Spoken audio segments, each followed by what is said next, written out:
Bismillahirrahmanirrahim. Assalamualaikum warahmatullahi wabarakatuh. Perkenalkan, nama saya Nurhadijah Mauludia dari Prodi S1 Gizi Universitas Negara Makassar. Baiklah, pada kali ini saya akan menjelaskan sedikit tentang vitamin kompleks. Vitamin kompleks terbagi menjadi dua, yaitu yang pertama nutrisi esensial yang terdiri dari kolin, karitin, inositol, dan asam lipot. Yang kedua, bioaktif diet yang terdiri dari karotenoid, non-provitamin A, flavonoid, asam lipot, dan asam orotik. Kolin adalah senyawa larut air yang fungsinya mirip dengan vitamin. Zat gizi ini masih satu keluarga vitamin B kompleks dan berhubungan erat dengan vitamin B9 atau folat. Tubuh manusia mampu memproduksi kolin di dalam organ hati yang dibentuk dari asam amino. Distribusi kolin dalam makanan dan bahan pakan.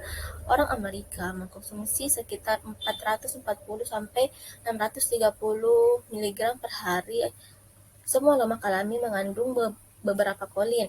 Faktor tersebut terjadi secara alami, sebagian besar dalam bentuk PC, juga disebut lecitin, yang karena merupakan agen pengemulsi yang baik, digunakan sebagai bahan atau aditif dan banyak makanan olahan dan suplemen makanan.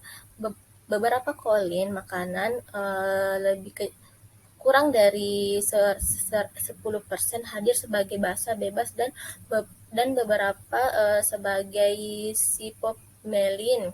Sumber terkaya dalam makanan manusia adalah kuning telur, daging, kelenjar misalnya hati, ginjal, dan otak. Pada babi, daging dan bacon. Kedelai, produk bibit, gandum, dan kacang tanah. Kolin ditambahkan sebagai kolin klorida dan kolin nitrat ke formula bayi sebagai sarana fortifikasi. Distribusi kolin dalam makanan dan bahan pakan. Sumber kolin terbaik untuk makanan hewan adalah benih sereal, kacang-kacangan, dan makanan biji minyak, misalnya bungkil kedelai.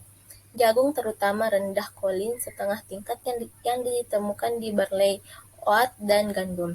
Karena gandum kaya akan kolin sparing faktor betain, kebutuhan kolin dan pakan ternak yang berbasis gandum jauh lebih rendah dibandingkan dengan pakan ternak yang diberi pakan berbasis jagung. Selanjutnya, penyerapan dan transportasi kolin. Pencernaan kolin dilepas dari PC13 melalui hidrolisis lumen usus melalui aksi fosfolipase yang diproduksi oleh pankreas, fosfolipase A2 yang memutuskan ikatan ester dan mukosa usus. Fosfolipase A dan B keduanya membelah ester A.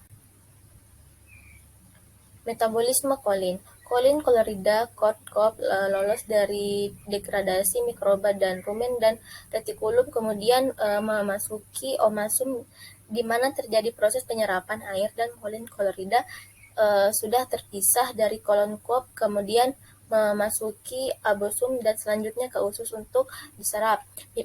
Penyerapan kolin terjadi di usus halus terjadi melalui transport cairer medit dependent. Peningkatan ketersediaan kolin di usus halus menyebabkan peningkatan suplai kolin oleh hati. Kolon ditransfer melalui pembuluh darah untuk dimetabolisme di dalam hati. Metabolisme utama kolin adalah jalur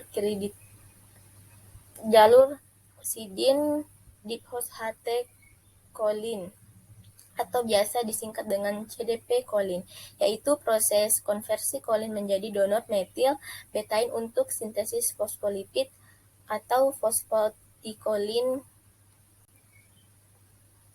Karditin adalah metabolit normal yang berfungsi dalam pengangkutan asam lemak rantai panjang dari sitosol ke dalam mitokondria untuk oksidasinya sebagai sumber energi.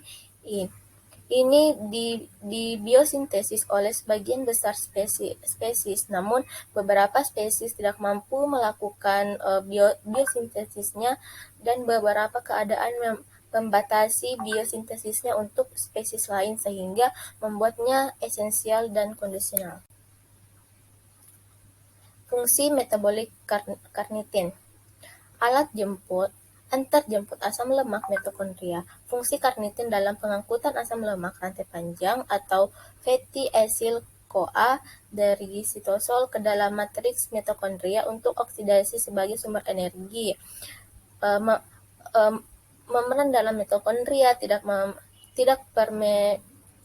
permeabel terhadap asam lemak rantai panjang dan ester CoA mereka, yang karenanya bergantung pada aktivitas sebagai ester karnitin untuk masuk ke organel itu. Ini prosesnya transportasi disebut sebagai transportasi karnitin pesawat ulang-alik, dipengaruhi oleh dua transferfikasi yang terlibat ester asli CoA, lemak dan karnitin, dan aksi 3 enzim mitokondria karnitin hasil transferase S1 dan 2, katid dan karnitin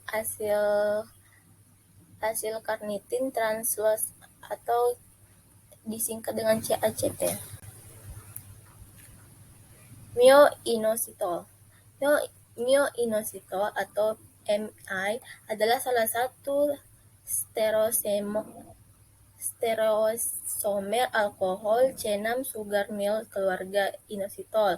Ini adalah prekursor inositol trifosfat, bertindak sebagai pembawa pesan kedua intraseluler dan mengatur sejumlah hormon seperti hormon perangsang tiroid, hormon perangsang folikel atau biasa disingkat dengan FSH, dan insulin. Selanjutnya ubiquinones adalah metabolit normal yang merupakan komponen penting dari rantai transport elektron mitokondria semua sel. Mereka biosintesis oleh sebagian besar spesies, namun beberapa kondisi dapat membatasi biosintesisnya, menjadikannya esensial bersyarat diisolasi dari fraksi lipid hepatik yang tidak dapat disabunkan dari tikus yang kekurangan vitamin A. Spesies utama dari kelompok Ubiquiones kemudian diidentifikasi sebagai komponen penting dari transport elektron mitokondria. Lantas bagi besar sel prokaryotik dan semua sel eukaryotik. Volkers menyebut faktor ini vitamin Q. Dalam dekade berikutnya, istilah koenzim Q kemudian digunakan sebagai deskripsi umum dari keluarga senyawa. Terima kasih. Baik, itulah sedikit presentasi dari saya. Kurang dan lebihnya mohon dimaafkan. Wabillahi taufiq wal hidayah. Wassalamualaikum warahmatullahi wabarakatuh.